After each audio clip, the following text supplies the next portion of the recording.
the girl woke up and found a man lying on the bed. After their eyes met, they both sat up in alarm. One realized she had traveled through time and the other realized he had been reborn. It turned out this was the world of a novel. The imperial consort had teamed up with the regent to harm the emperor, leaving him seriously ill and disabled. On his deathbed, she finally told him the whole thing was a plot by his mother, the Empress Dowager. The emperor went mad. He swore that in his next life, he would abandon all kindness and seek revenge on them. When he raised his sword toward the vicious consort, a maid urgently begged him to stop, explaining that the girl was the prime minister's legitimate daughter. But the emperor was determined to kill her. Just then, a eunuch came to report that a scheming concubine had suddenly fallen ill and begged for his visit. The emperor had no choice but to depart for the moment. However, the girl was still shaken. Why had the gentle emperor from the novel become so cruel? The maid reassured her that the scheming concubine had already set a trap. Once the plan succeeded, the regent would seize the emperor's power. Hearing this, the girl rushed out without hesitation. Meanwhile, the emperor lifted his teacup. He knew it had been tampered with, and soon the regent's wife would come to his room. Just as he was about to drink, the girl burst in and stopped him. She warned him not to drink it and tried to take him away, but the emperor coldly pushed her hand aside. He asked if this was her new scheme, since the regent's wife had been confined by him and couldn't come.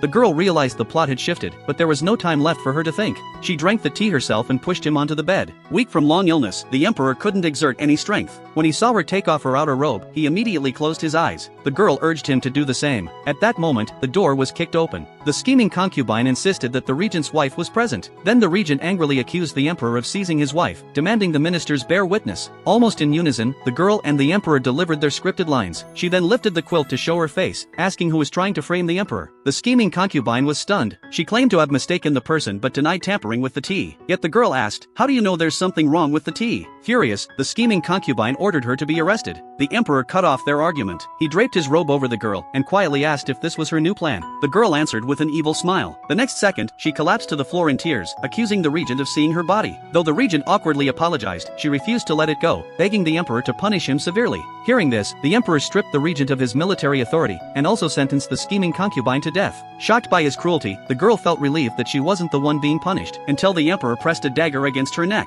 He left her body hanging over the edge of the bridge, ordering her to confess all her schemes.